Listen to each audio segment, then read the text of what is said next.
So hello guys, welcome to C10 Educare. मैं कौशिक तिवारी आप लोग के लिए लेके आ चुका हूं एक नया वीडियो। आज के वीडियो में बेसिकली हम ये देखने वाले हैं कि जो आपके 12th HSC का एक जो बोल सकते हैं ना ऐसा सब्जेक्ट जिसको ना लोग नेग्लेक्ट करते हैं और उस पर ज्यादा ध्यान नहीं देते, तो उसमें कैसे आप मार्क्स स्कोर कर सकते हो या फिर उसके अंदर के जो क्वेश्चन आंसर्स है या फिर जो पेपर पैटर्न है वो कैसा है वो हम देखने वाले हैं। सो हमारा सब्जेक्ट है आज का इंग्लिश। इंग्लिश एक ऐसा सब्जेक्ट है, बेसिकली इस सब्जेक्ट को ना ज्यादा कोई साल भर छूता भी नहीं है। साल भर क्या बोलूं, मेरे हिसाब से तो पूरे 2 साल में भी आप ना इंग्लिश ये सब्जेक्ट है ना इसको आप बिल्कुल ध्यान नहीं देते। ना 11th आपने ध्यान दिया ना 12th आपने ध्यान दिया, अब डायरेक्ट आप आ जाते हो एग्जाम देने के लिए।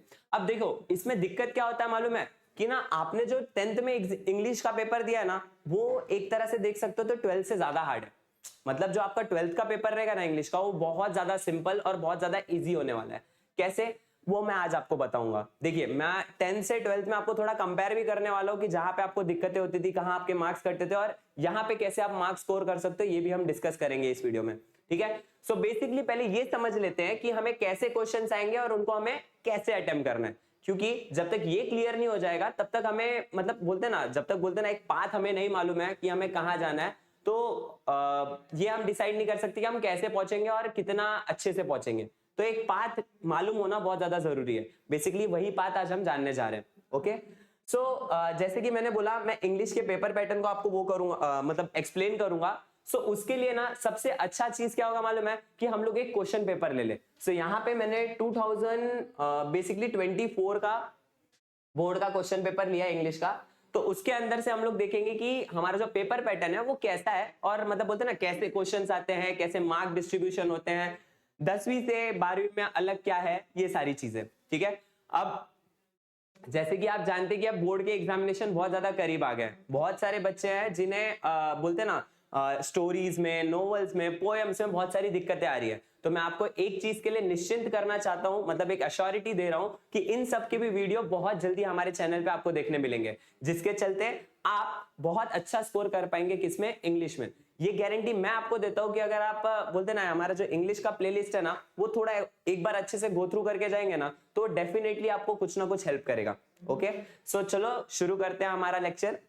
बेसिकली मैंने जैसे बोला कि ये जो इंग्लिश का पेपर है ना उसको साल भर कोई ध्यान नहीं देता। बहुत लोगों को तो ये भी नहीं पता होगा कि इसके अंदर मार्क्स कितने होते हैं। सो मैं आपको बता दूं जो आपका इंग्लिश का पेपर होता है वो होता है 80 मार्क्स का, 80। मतलब बेसिकली इसको आप ऐसे ही समझो जैसे आपने 10th दिया था ना, 10th कितने मार्क्स का था इंग्लिश, 80 मार्क्स का। तो टोटल तो 100 मार्क्स होता है, तो 80 आपका रिटर्न पेपर और 20 आपका ओरल के मार्क्स। ओके, सो आपका 80 मार्क्स का क्या होगा, रिटर्न पेपर होगा। चलो अब धीरे धीरे क्वेश्चंस पे आते हैं कि कैसे होता है, कैसे मार्क डिस्ट्रीब्यूशन है। ठीक है, चलो आ जाते हैं।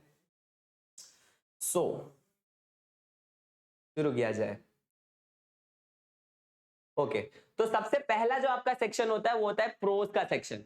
किसका सेक्शन होता है, प्रोज का। अभी जो आपका प्रोज का सेक्शन है ना वो 2 पार्ट में डिवाइड है। कितने पार्ट में डिवाइड है, 2। एक होता है आपका सीन पैसेज, उसके साथ आपके होते हैं कुछ ग्रामर के क्वेश्चन, और एक होता है आपका अनसीन पैसेज जिसके साथ समरी राइटिंग और माइंड मैपिंग वाले क्वेश्चंस आपको देखने मिलते हैं। ठीक है, सो चलो लाइन से एक बार देखते हैं कि ये 2 सेक्शन कैसे कैसे डिवाइड हुए और उसमें कैसे कैसे क्वेश्चंस आते हैं। ओके, सो सबसे पहले चलते हैं आपका क्वेश्चन नंबर मतलब 1 का ए, मतलब बोल सकते हो first part. Okay, so question number 1 का ए ये होता है आपका सीन पैसेज। मतलब बेसिकली आपके जो स्टोरीज वाले सेक्शन है, मतलब जो आपके प्रोज वाले सेक्शन है, उनमें से कोई भी एक चैप्टर का आपको पैसेज उठा के दे दिया जाएगा और उससे रिलेटेड आपको क्वेश्चन दिए जाएंगे। अच्छा, ये आपके लिए मुश्किल नहीं पड़ना चाहिए, क्यों, क्योंकि ऐसा ही सेम आपने 10th में किया है। सो ये ज्यादा आपको हार्ड नहीं जाएगा, डिफिकल्ट नहीं जाएगा।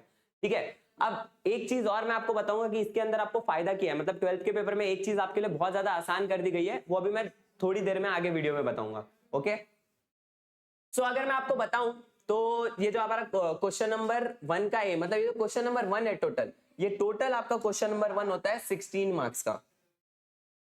कितने मार्क्स का होता है, 16 मार्क्स का होता है, जिसके अंदर से आपके 12 मार्क प्रोज के होंगे और आपके 4 मार्क ग्रामर के होंगे।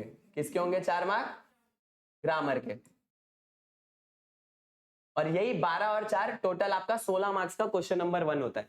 ठीक है, तो पहले देखते हैं 12 मार्क में कैसे क्वेश्चन आएंगे, फिर 4 मार्क ग्रामर का वो कैसा रहेगा वो देख लेते हैं। ठीक है, ओके, सो शुरू करते हैं। देखिए आपको एक पैसेज दे दिया गया है, अब उससे रिलेटेड यहाँ पे आपके आ गया क्वेश्चन। अब देखो नॉर्मली जो आपको क्वेश्चन आएंगे जैसे आपको 10th में आते थे वैसे ही आने वाले हैं, जैसे ट्रू और फॉल्स, अरेंज इन मतलब बोलते हैं ना अरेंज इन प्रॉपर मैनर, या फिर ऐसे अरेंज करना है जैसे नंबर वाइज सीक्वेंस वाइज आपको अरेंज करने वाले हैं, ऐसे क्वेश्चंस आपको आ जाएंगे। जैसे देखिए यहाँ पे आपको क्वेश्चन नंबर 1 क्या है, ट्रू और फॉल्स क्या है। बेसिकली आपको पैसेज में से मतलब ये सेंटेंस पढ़ना है और पैसेज में से देखना है कि ये जो सेंटेंस है वो ट्रू है या ही फॉल्स है। ओके तो A2 आपका मैच द फॉलोइंग, ये भी बहुत ज्यादा सिंपल होने वाला है आपको, ये भी आपको दिक्कत बिल्कुल नहीं देगा। आगे बढ़ते हैं A3 आपके गिव रीजन वाले क्वेश्चंस, मतलब क्या इसके अंदर इसमें आपको क्या करना है, पर्सनल रिस्पॉन्स जैसा ही काम करना है। मतलब आपको एक चीज दे दी गई है, एक टॉपिक दे दिया गया और बोला है अब इसका रीजन बताओ, ठीक है। अब एक पर्सनल रिस्पॉन्स का मतलब बोलते हैं ना डेडिकेटेडली एक पर्सनल रिस्पॉन्स का क्वेश्चन, क्या travelling is an interesting teacher, मतलब ये जो ट्रैवलिंग है वो आपके लिए बहुत अच्छे गुरु का काम करता है। इस पे आपको क्या करना है, अपने 3 से 4 line as a personal response आपको लिखना है। ओके सो ये आपका 2 मार्क का। A5 जैसे हमने बचपन से देखते आ रहे हैं कि जब भी कोई पैसेज आता है तो पैसेज में ग्रामर के 2 मार्क्स तो पक्के होते हैं, मतलब वो होना ही होना है, वो नहीं रहेगा तो मतलब बोल सकते हैं ना पाप हो जाएगा ऐसे एग्जाम वालों से, वैसा कुछ सीन हो जाता है इधर। तो यहाँ पे आपके 2 मार्क ग्रामर के रहेंगे। अच्छा एक खुशखबरी मैं आपको देना चाहूंगा, जितने भी 12th वाले सबका ध्यान इधर रखो, और एक बहुत ही ज्यादा अच्छी खुशखबरी आपके लिए है, क्या कि पहले जैसे आप ग्रामर के आंसर्स को क्या करते थे, फ्रेम करते थे, आपको सारे रूल्स याद करने पड़ते थे, एक एक चीज को आप फ्रेम करते थे।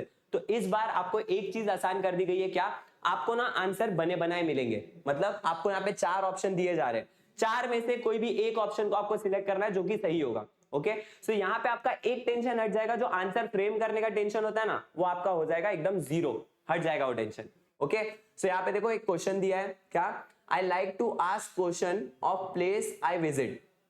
अब नॉर्मली क्या क्वेश्चन का मतलब क्या है कि मेरे को ये पूछने में बहुत अच्छा लगता है जहां पे भी मैं विजिट करके आता हूं, मतलब उस जगह से रिलेटेड क्वेश्चन पूछने में अच्छा लगता है। अब यहाँ पे हमें पूछा क्या जा रहा है, बोला जा रहा है कि एक सेंटेंस दिया है, अब इसके टेंस बताओ कि कौन से टेंस में, पास्ट टेंस में, सिंपल पास्ट टेंस में, पास्ट परफेक्ट में है, कैसा है वो आपको यहाँ पे पूछा जा रहा है। ओके सो यहाँ पे देखो आपको 4 ऑप्शन दे दिए, 4 में से कोई एक ऑप्शन आपको सिलेक्ट करना है। सो ये ग्रामर में आपको बोल सकते हो ना एक बहुत ही ज्यादा गोल्डन अपॉर्चुनिटी है कि आप मार्क स्कोर कर सकते हो, ठीक है। सॉरी सेकंड क्वेश्चन भी कुछ वैसा ही है, मतलब यहाँ देखिए मैं आपको ये बात साफ कर दे रहा हूँ कि कैसे भी मतलब बोलते हैं ना चेंज द वॉइस वाला क्वेश्चन हो, मतलब जितने भी आंसर्स आपको फ्रेम करने वाले क्वेश्चन है ना उन सबके ग्रामर के ऑप्शन आपको यहाँ पे मिलेंगे, ठीक है। अब क्वेश्चन नंबर 6 जो आपका रहेगा ना वो रहेगा मतलब बोलते हैं ना find out the words from passage which means, मतलब इससे रिलेटेड वर्ड्स, ये मीनिंग से रिलेटेड वर्ड्स आपको ढूंढने हैं। आंसर इन वन वर्ड्स हो सकते हैं, तो ऐसे करके अपोजिट्स हो सकते हैं, ऐसे करके कुछ भी आपको A6 में पूछा जा सकता है, ठीक है। तो अगर देखा जाए A1 A2 A3 A4 A5 और A6 ये सारे कितने मार्क्स के हैं, 2-2 मार्क्स के। तो यहाँ पे टोटल आपका ये 2 6 2 12, तो 12 मार्क्स आपका पूरा पैसेज का हो जाता है।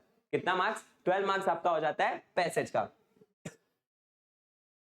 अब आगे आता है आपका लैंग्वेज स्टडी वाला सेक्शन, मतलब वही क्वेश्चन नंबर 1 का जो ए पार्ट था वो क्या था, पूरा आपका पैसेज का सेक्शन था। अब ए का ही सेकंड सेक्शन मतलब बोल सकते हो ना क्वेश्चन नंबर 1 का ही सेकंड सेक्शन बी वाला पार्ट वो होता है डेडिकेटेडली ग्रामर वाला पार्ट। कौन सा पार्ट रहेगा, ग्रामर वाला पार्ट। इसमें क्या है, इसमें बेसिकली आपको 4 क्वेश्चन दिए जाएंगे ग्रामर के, कितने 4, और 4 में से आपको मतलब बोलते हैं ना इसमें ऑप्शन नहीं है, 4 के चारों आपको क्या करना है, अटेम्प्ट करने हैं। बट वही चीज एक आपको जो आसान हुई है यहाँ पे क्या कि आपको चारों के ऑप्शंस मिलेंगे, तो ऑप्शन में से सिलेक्ट करना बहुत ज्यादा क्या होता है, आसान होता है एज कंपेयर टू अगर आप बोल रहे हो ना फ्रेम कर रहे हो तो उससे बहुत ज्यादा आसान होता है कि आप ऑप्शन में से चुनो। अच्छा ऐसा भी नहीं है कि जो सही वाला ऑप्शन रहेगा और बाकी सब एकदम ही गलत गलत आपको दिए जाएंगे। यहाँ देखो यहाँ पे ना आपको बहुत ही ज्यादा बोलते हैं ना एकदम ध्यान से चीजों को वो करना है। आपको क्या करना है, आपको ग्रामर के ना सारे जो रूल्स है वो रूल्स आपको दिमाग में रखने हैं और सारे आंसर में ना वो रूल बैठाने की कोशिश करनी है।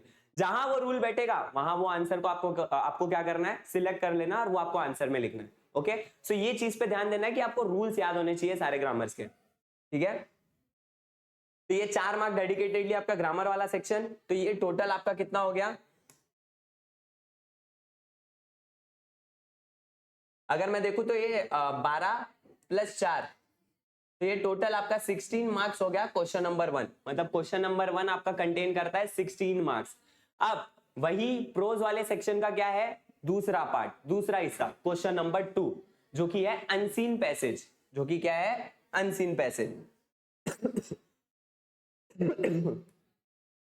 चलो अनसीन पैसेज देखते हैं। Read the following extract and complete the activity given below. मतलब वही एक आपको अनसीन पैसेज दे दिया जाएगा और उसके बेसिस पे भी आपको क्या पूछे जाएंगे, क्वेश्चंस पूछे जाएंगे, जो कि सेम वही पैटर्न फॉलो कर रहा है। मतलब यहाँ पे भी आपको A1, A2, A3, A4, A5 और A6 मतलब 6 क्वेश्चन आपको पूछे जा रहे हैं। ठीक है, अब वो 6 में से आपको बेसिकली क्या करना है, मतलब बोलते हैं ना, वो 6 के 6 आपके 12 मार्क्स वहां पे कंटेन कर रहे हैं। ठीक है, तो अगर मैं आपको बताऊं तो आपका जो क्वेश्चन नंबर 2 है ना, क्वेश्चन नंबर 2, वो टोटल आपका होता है 18 मार्क का। कितने मार्क का होता है, 18 मार्क का होता है, जिसमें से 12 मार्क तो आपका हो जाएगा क्या, अनसीन पैसेज। 12 मार्क के अनसीन पैसेज वाले क्वेश्चंस।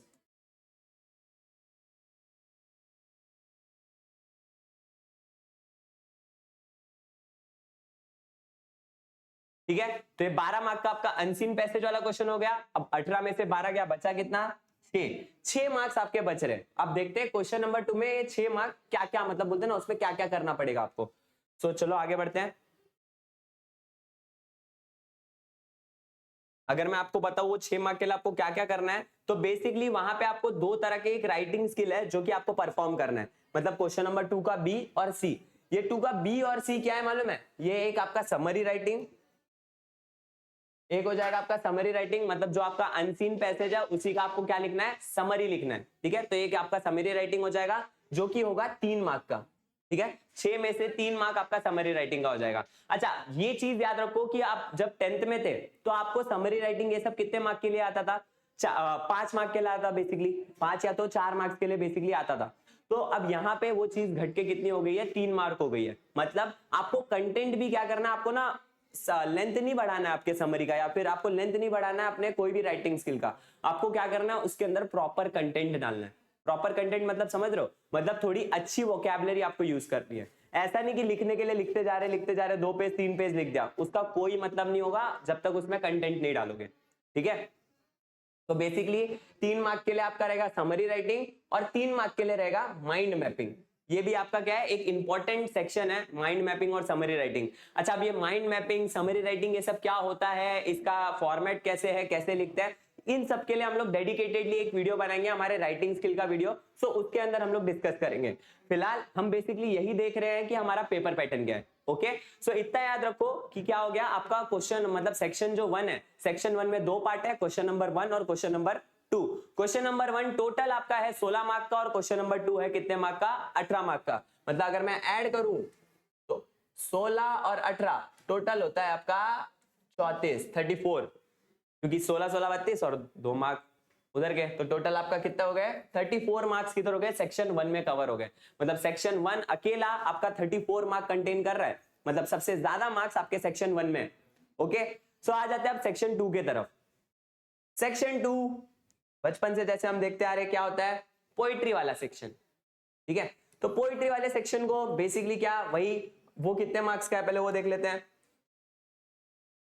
पोइट्री वाला जो सेक्शन है, मतलब सेक्शन 2 है, वो टोटल है 14 मार्क्स का, 14 मार्क्स का। ओके, अब उसके अंदर से जो 10 मार्क है, 10 मार्क आपका क्या रहेगा, पोयम का पैसेज। पोयम का पैसेज इन द सेंस क्या, कि पोयम से रिलेटेड जो कंप्लीट द चार्ट आता है, पोयम से रिलेटेड जो क्वेश्चंस पूछे जाते हैं, उसे हम पोयम के पैसेज में क्या करते हैं, कंसीडर करते हैं।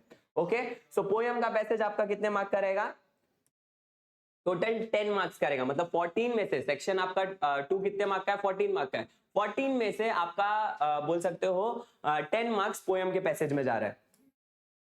तो 14 में से 10 मार्क पोयम के पैसेज। अब पोयम के पैसेज में क्या आता है, जैसे मैंने बोला, select and right 2 statement from the given. अब इसमें से आपको 2 सही स्टेटमेंट्स ढूंढ के लिखने हैं। फिर यहाँ पे आपको बोल सकते हो कि लेडी ब्यूटी, मतलब बोलते हैं ना एक, अब जो ये वाला क्या है मालूम है क्या, ये वाली जो पोयम थी, इसमें पोएट ने क्या किया है, इसमें पोएट ने नेचर की ब्यूटी को एक वुमेन जैसा बताया, मतलब एक औरत को नेचर की ब्यूटी से क्या किया, कंपेयर किया है, और फिर उस हिसाब से नेचर को उसने क्या किया, ब्यूटीफाई करता गया। ठीक है, तो वही बोला जा रहा है कि नेचर को कौन से औरत के अंगों से क्या किया, कंपेयर किया गया है, वो आपको बताना है यहाँ पे। ठीक है, तो ये बेसिकली वो वाला क्वेश्चन है। Next, what is your idea of a beautiful person in your own word. अच्छा, अब आपको पूछा जा रहा है कि एक ब्यूटीफुल पर्सन मतलब आपके वर्ड्स में आप क्या बोलोगे कि एक ब्यूटीफुल पर्सन कौन है, किसको आप कंसिडर करोगे एज अ ब्यूटीफुल पर्सन। ठीक है, तो ये आपका एक बोल सकते हैं एक पर्सनल रिस्पॉन्स का क्वेश्चन है, जिसको आपको मतलब ज्यादा नहीं 2 मार्क के लिए तो आपको मिनिमम 5 to 6 लाइन लिखना है। ठीक है, आपको मैं वापस बोल रहा हूं, आपको लेंथ नहीं डालनी है, आपको उसमें डालना है कंटेंट। आपके थोड़े वोकैबुलरी इंक्रीज करो। अब आप 12th में हो, 12th में टीचर्स का बस एक ही एक्सपेक्टेशन होता है कि वो बच्चों के पेपर में वोकैबुलरी अच्छा देखे, बाकी कुछ नहीं। बाकी तो पेपर बहुत ज्यादा सिंपल है। मैं बता रहा हूं, आपकी 12th के पेपर अगर आपने इंग्लिश का अच्छे से दिया है तो आपको 91 92 कहीं नहीं गए। मैं खुद बता रहा हूं, मैं खुद एक बोल सकता हूं ना, इंग्लिश में टॉपर था। मुझे 92 मार्क्स थे 12th के एग्जामिनेशन में। सो इसीलिए मैं आपको ये बहुत अच्छे से बता पाऊंगा कि अगर ऐसे आप पढ़ोगे तो बहुत अच्छे से हो जाएगा आपका। क्योंकि मेरा भी सेम सीन था। क्यों मतलब बोलते ना, मैं भी साल भर मैंने इंग्लिश पढ़ा नहीं था। लास्ट में मैंने चीजें थोड़ी समझनी चालू की, एक टेक्स्ट बुक लिया, टेक्स्ट बुक में से पढ़ा तो मुझे ये चीजें समझ में आई। तो सबसे पहले मैंने भी यही किया था कि मैंने पेपर पैटर्न अच्छे से समझा था और फिर उसके बाद एक एक सेक्शन को एक्सेल करता गया। मतलब पहले स्टोरी सारी समझी, फिर उसके बाद पोयम सारे समझे, फिर नोवेल्स को समझा, फिर राइटिंग स्किल क्या था और ग्रामर क्या था, सारे चीजों को समझ के फिर उसके बाद मैं पेपर देने गया था। तो आपको भी यही अगर एक रोड मैप फॉलो करोगे तो बहुत अच्छा स्कोर करोगे इंग्लिश में। ओके, सो चलो आगे बढ़ते हैं। आगे मैं अगर बताऊं तो मैंने जैसे बोला, आपका जो पोयम का ही जो पैसेज होगा वो कितने मार्क का होगा, 10 मार्क का होगा। ओके, और आपका जो दूसरा सेक्शन है वो है एप्रिसिएशन वाला सेक्शन। कौन सा सेक्शन है वो? एप्रिसिएशन। अब एप्रिसिएशन आप बचपन से लिखते आ रहे हो। हाँ, बचपन में आप 5 मार्क के लिए लिखते थे, इस बार कितने मार्क के लिए लिखोगे? सिर्फ 4 मार्क के लिए लिखोगे। अब एप्रिसिएशन में आपको क्या क्या पॉइंट्स क्या करने हैं, कवर करने हैं। बेसिकली मेरा ये पर्सनल एक मानना है कि आप एप्रिसिएशन हमेशा ब्लॉक फॉर्मेट में लिखो। ब्लॉक मतलब पैराग्राफ फॉर्मेट में, कभी भी वो पॉइंट फॉर्मेट में लिखने की गलती मत करना। क्यों? क्योंकि उसमें क्या होता है ना, आपका एप्रिसिएशन बहुत थोड़ा इनफॉर्मल लगता है और मतलब ज्यादा मजा नहीं आता देख के। ठीक है, तो ब्लॉक फॉर्मेट में लिखने की कोशिश करना। ओके, सो ब्लॉक फॉर्मेट में भी अगर आप लिखोगे तो क्या क्या पॉइंट्स कवर करोगे? सबसे पहले पोयम का टाइटल, पोयम का नाम, पोएट का नाम, आपका थीम, सेंट्रल आइडिया, फिर उसके बाद फिगर ऑफ स्पीच और लास्ट में राइमिंग स्कीम।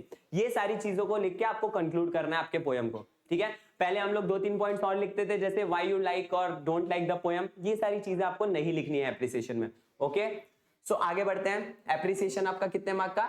4 मार्क का। वो 10 और ये 4, मतलब टोटल हो गया आपका 14। अब यहां पे आपका सेक्शन 2 जो होता है वो होता है खत्म।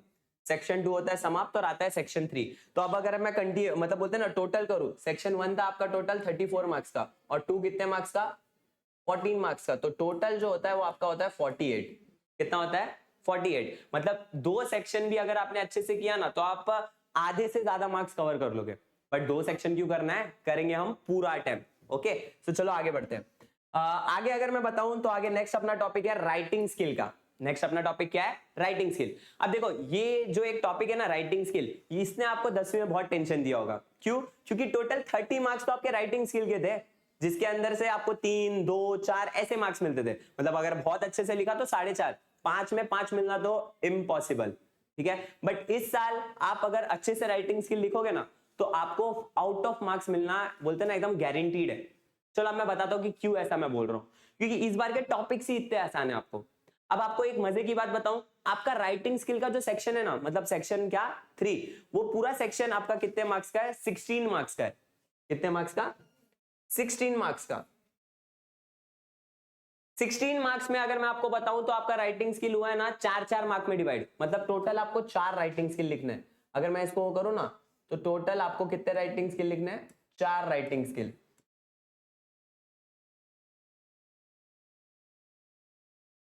और जो मजे की बात है वो तो आप सुनो, मतलब आपके 4 राइटिंग स्किल आपको लिखने हैं, एक राइटिंग स्किल 4 मार्क का। बट आपको कितने आएंगे मालूम है टोटल? ऑप्शंस कितने हैं? तो अगर मैं टोटल ऑप्शन बताऊं ना तो आपको 12 राइटिंग स्किल के ऑप्शन है।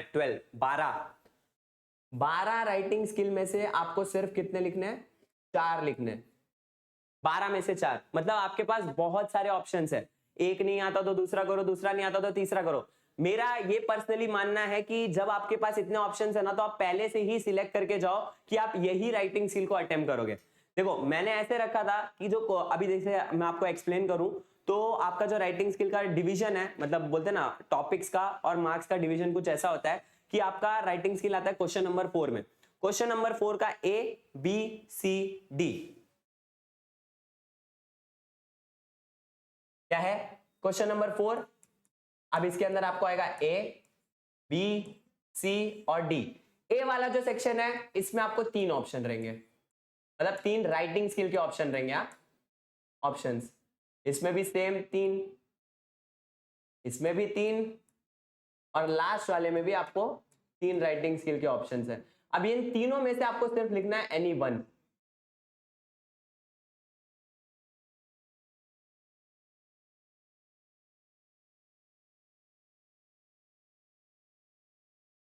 मतलब 3 में से सिर्फ आपको एक लिखना है सब में, मतलब ये सेक्शन से भी एक चाहिए, ये सेक्शन से भी एक चाहिए, इससे भी एक, इससे भी एक। मतलब अगर मैं देखूं ना तो इतने ज्यादा ऑप्शन तो हमें कहीं नहीं मिलते, ठीक है, लाइफ में भी नहीं मिलते इतने ऑप्शन जितने यहां मिल रहे। तो बेसिकली यहां पे आपको क्या करना मालूम है, 3 ऑप्शन है ना, तो 3 में से 2 राइटिंग स्किल को एकदम एक्सेल कर लो। मतलब इतने अच्छे से वो 2 राइटिंग स्किल के फॉर्मेट और उसको याद रखो ना कि अगर सपोज करो एक राइटिंग स्किल का टॉपिक हार्ड जाए ना तो दूसरा आप तुरंत के तुरंत लिखो। ऐसा ना हो जाए कि अगर वो हार्ड है तो उसमें आप अटक के रह जाओ और उधर आपके मार्क्स चले जाए, ठीक है। तो ये चीज को थोड़ा ध्यान में रख के आपको करना है। चलो अब देखते हैं कि क्या क्या है राइटिंग स्किल। हाँ, उसके फॉर्मेट और उसका बोल सकते हो ना कि कैसे उसको करना है, कैसे लिखना है, ये मैं आपको बोलते ना एक सेपरेट वीडियो में बताऊंगा कि कौन से राइटिंग स्किल आप अटेम्प्ट कर सकते हो, कौन से इजी है, कौन से हार्ड है, ये हम सेपरेटली देखेंगे, ठीक है। अब इतना पहले देख लेते हैं कि क्या क्या राइटिंग स्किल आते हैं।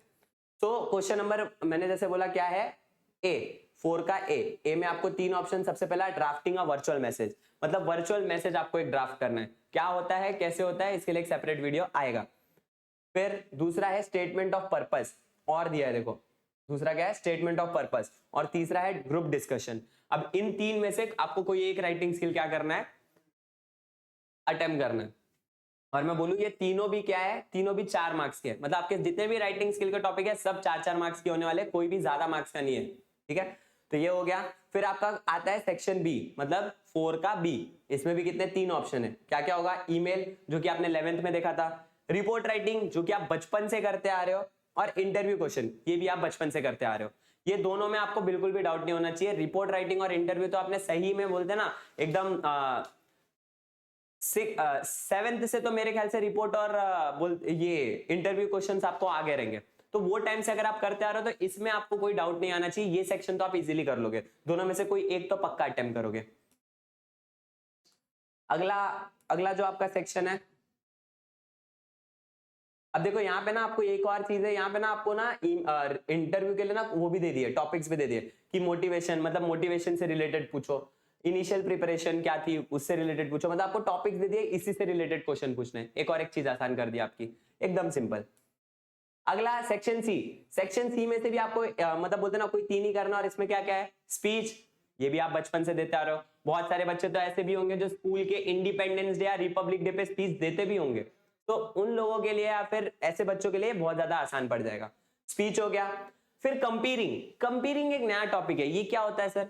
तो सर कंपेयरिंग क्या होता है ना, कंपेयरिंग का मतलब होता है, अभी सपोज करो कोई एक फंक्शन है, आपके स्कूल में रिपब्लिक डे का फंक्शन है, ठीक है। एक आप बंदे को रखते हो जो आके बोलता है देवी और संजनो सब ध्यान दो यहाँ पे, ऐसा कोई करता है, तो वो जो एंकरिंग के टाइम पे एक स्क्रिप्ट लिखी जाती है ना, उसी को हम बोलते हैं आर्ट ऑफ कंपेयरिंग, ठीक है। इसी को हम कंपेयरिंग बोलते हैं। अब वो कैसे करते हैं उसका मतलब बोलते हैं ना फॉर्मेट क्या है, ये सब हम लोग अलग वीडियो में। आगे आ जाओ। और आर्ट ऑफ कंपेयरिंग के बाद क्या आएगा, एक्सपांशन ऑफ आइडिया। ये तो आप बचपन से मतलब बोल सकते हो ना, ये भी मैं बचपन बचपन इसलिए बोल रहा हूं कि आपने ये सब देखा है। जस्ट 2 साल पहले आप एक्सपांशन और ये सब इतना सारा प्रैक्टिस किया ना कि अभी अगर आ जाए तो तुम लोग एकदम इजीली कर लोगे, ठीक है। तो ये भी एक इजी एक पॉइंट है आपका एक्सपांशन ऑफ आइडिया का। अब आपका आता है लास्ट सेक्शन डी। इसमें भी आपके 3 रहेंगे। अच्छा, मैं आपको अगर बताऊं तो आपके राइटिंग स्किल में ना सबसे हार्ड वाला सेक्शन यही है, क्योंकि इसके अंदर के तीनों जो ऑप्शन है ना वो आपके लिए नए होंगे। वो आप मतलब उसको आपने कभी देखा ही नहीं होगा, वैसे ऑप्शन है। चलो देखते हैं। सबसे पहला फिल्म रिव्यू। आपने आज से पहले कभी फिल्म रिव्यू देखा है या फिर किया है? मुझे तो नहीं लगता पर्सनली कि आप लोग ने किया होगा। अगर किया है तो बहुत ज्यादा अच्छी बात है, ठीक है। फिल्म रिव्यू, ब्लॉग राइटिंग, और लास्ट है आपका अपील। ठीक है। तो ये जो तीनों है ना, ये कैसे है ना, ये एकदम नए नए हैं आप लोग के लिए टॉपिक। तो ये आपने कभी मतलब बोलते हैं ना पहले कभी ध्यान नहीं दिया फिर देखा नहीं है, तो इसका मतलब बोलते हैं ना इसके बारे में जानना, इसका फॉर्मेट जानना बहुत ज्यादा जरूरी हो जाता है अटेम्प्ट करने से पहले। ठीक है, तो हम देखेंगे इसको भी एकदम अच्छे से देखेंगे। तो यहाँ पे आपका होता है राइटिंग स्किल का सेक्शन खत्म। अब टोटल हम थे 48 पे, कितने पे थे टोटल? 48 पे थे। 48 अब प्लस 16 मतलब ये सेक्शन आपका 4 भी हो गया कंप्लीट, प्लस 16, 48 प्लस 16 जल्दी बताओ कितना होता है? बताओ बताओ, आंसर कमेंट करना। चलो आगे बढ़ते हैं। सेक्शन 4 आपका लास्ट वाला, मतलब बोल सकते हो ना लास्ट सेक्शन, और बोल सकते हो एक इंपॉर्टेंट सेक्शन आपका सेक्शन 4।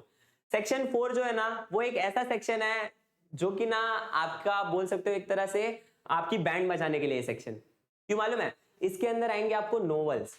अब नोवेल्स क्या होता है सर? तो नोवेल्स ना आप ऐसे समझ लो एक, अब प्रॉपर नोवेल तो आपको भी नहीं पढ़ाया गया है, आपको पढ़ाया गया है नोवेला। अब नोवेला क्या होता है, नोवेल क्या होता है, ये सारी चीजें भी हम लोग जो नोवेल वाला एक वीडियो आएगा उसके अंदर देखने वाले। एक शॉर्ट इन्फॉर्मेशन में अगर आपको बताऊं तो शॉर्ट इन्फॉर्मेशन में इतना इतना समझ लो कि नोवेल क्या होता है मालूम है? जो एक आप फिल्म देखते हो कोई नॉर्मल, तो फिल्म को बस समझ लो लिख के आपको दिखाया गया है। मतलब उसके अंदर ना कैरेक्टर्स को अच्छे से एक्सप्लेन किया जाता है, सिचुएशन को एक्सप्लेन किया जाता है, और ऐसे मतलब आपको एक्सप्लेन मतलब बोलते हैं ना आपके सामने प्रेजेंट किया जाता है ना कि अगर आप पढ़ो तो आपको ऐसा लगेगा कि वो सामने सही में वो सीन चल रहा है। ठीक है, सो बेसिकली नोवेल मतलब वही होता है। अब नोवेल में आपको क्या है मालूम है क्या? आपके पास यहाँ पे 4 नोवेल रहेंगे। एक सबसे पहला हिस्ट्री ऑफ नोवेल, दूसरा है आपके नोवेल का नाम बेसिकली क्या था, टू सर्व विथ लव। तीसरा आपका नोवेल है around the world in 80 days, और लास्ट आपका नोवेल है द साइन ऑफ 4। ये 4 नोवेल है, और ये चारों के मतलब बोलते हैं ना चारों से रिलेटेड एक एक सेक्शन आने वाला है आपका क्वेश्चन नंबर 5 में। मतलब ए में आपका पहले से आएगा मतलब हिस्ट्री ऑफ नोवेल, दूसरा वाला जो सेक्शन है बी उसके अंदर आपका आएगा क्या, उसके अंदर आएगा टू सर्व विथ लव में से, सी वाले में से आपका आएगा around the world in 80 days, और डी में आपका आएगा क्या, द साइन ऑफ 4। इन चारों सेक्शन में मतलब ये चारों नोवेल आपको क्या किए, फिट किए गए। अगर मैं आपको बताऊं तो आपका एक एक सेक्शन आपके 4-4 मार्क के रहेंगे। मतलब ए 4 मार्क का, बी 4 मार्क का, सी 4 मार्क का, और डी 4 मार्क का। अब देखो ए थोड़ा इजी होता है एज कंपेयर टू बी और मतलब बोलते हैं ना बी सी डी। क्यों? क्योंकि ए के अंदर आपको फिलिंग इन द ब्लैंक्स और मैच द फॉलोइंग आते हैं। अगर आपने वो हिस्ट्री ऑफ नोवेल वाला बोलते हैं ना अच्छे से थोड़ा देखा है, एक बार नॉर्मली रीड भी किया ना, क्योंकि वो क्या है एक इन्फॉर्मेटिव चैप्टर है, तो अगर आपने उसके अंदर के इन्फॉर्मेशन को रीड किया तो आप इजिली इसके आंसर्स को क्या करोगे, ढूंढ लोगे। सो ये एक मतलब बोल सकते हैं इजी मतलब बोल सकते हैं 4 मार्क इजी के आपको मिल रहे हैं। अब इसके आगे के जो है बी सी डी, ये थोड़ा आपको दिक्कत क्रिएट करेगा। क्यों मालूम है? इसके अंदर ना आपको वो नोवेल से रिलेटेड क्वेश्चंस पूछे जाते हैं। नोवेल से रिलेटेड क्वेश्चन मतलब क्या? अब सपोज करो मैं एक एग्जांपल देता हूं, जो आपका सेकंड नोवेल है कौन सा है, टू सर्व विथ लव, उसके अंदर जो आपके मेन कैरेक्टर कौन, ई आर ब्रेथवेट। अब आपको बोल दिया जाएगा make a character sketch of E R Braithwaite. अब सामने वाला एकदम टेंशन में, कौन ई आर ब्रेथवेट, काय का कैरेक्टर स्केच, क्या होता है ये? तो बेसिकली क्या है, आपको ई आर ब्रेथवेट का पूरा व्यक्तित्व बताना है कि वो पर्सन कैसा था, क्या था, उसने कैसे डिसीजंस लिए, क्या था उसके बारे में सब कुछ आपको क्या करना है उसमें एक्सप्लेन करना है। इसको आप ऐसे ही समझ लो जैसे आपने सेकंड थर्ड में इंग्लिश के क्वेश्चन आंसर याद करके आते थे ना, वैसे ही कुछ याद करके आपको लिखना है, बट क्वेश्चन आंसर्स नहीं। यहाँ पे आपको क्या याद होनी चाहिए, आपको पूरी स्टोरी याद होनी चाहिए। अगर आपको स्टोरी याद रहेगी तो आप इजीली लिख लोगे कि ये सारे मतलब बोलते ना ये सारे क्वेश्चंस के आंसर क्या है, वो आप इजीली पता लगा लोगे या फिर लिख लोगे। ओके, तो बेसिकली ये टोटल मतलब ये भी आपका 16 मार्क का। अब मैं अगर बताऊं तो ऐसे आपके टोटल सेक्शंस को अगर मैं डिवाइड करूं,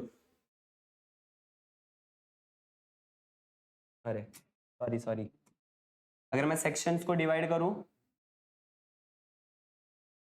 सेक्शन 1 आपका टोटल कितने मार्क्स का था, 34 मार्क्स का था। सेक्शन 2 पोयम वाला 14 मार्क्स का था। सेक्शन 3 राइटिंग स्किल 16 मार्क्स का था। और सेक्शन 4 ये कितने मार्क्स का था, ये भी 16 मार्क्स का था। और इसका मैं अगर ग्रैंड टोटल करूं तो वो होता है आपका 80 मार्क्स। मतलब टोटल आपको 80 मार्क्स ऐसे ऐसे सेक्शंस में डिवाइड है। ठीक है, हमने आज ये देखा कि कैसे पेपर पैटर्न में मतलब बोलते हैं ना क्वेश्चंस का डिवीजन है और कैसे कैसे आपका पेपर आने वाला है इंग्लिश का। अब उसको आप मतलब बोलते हैं ना उसमें क्या है, पोएम्स क्या है, लेसन्स क्या है, नोवेल्स क्या है, इन सब के लिए एक डेडिकेटेड वीडियो आने वाला है। आप बस हमारे C10 फैमिली के साथ जुड़े रहे तो आपको ये सारी चीजों का अपडेट मिलता रहेगा। और जैसे ही आपको अपडेट मिल रहा है तो मेरी ये बोल सकते हो ना एक रिक्वेस्ट टाइप समझ लो, क्योंकि अब 12th का एग्जाम सामने आ गया है दोस्तों। सब अब जितने भी लोग हैं ना वो सब ऐसा समझ लो कि आपके दोस्त ही हैं, या फिर आप बोल सकते हो ना उन सबका अच्छा ही सोचो। तो सबको पता नहीं किसकी दुआ काम आ जाए, तो सबको आपको क्या करना है ना, ये वीडियोस को क्या करना है, शेयर करना है अपने दोस्तों के साथ। जितने ज्यादा दोस्तों के साथ शेयर करोगे उनका अगर भला हुआ तो वो भी बोलेंगे यार अच्छा हुआ XYZ ने मेरे को भेज दिया तो मेरा भला हो गया।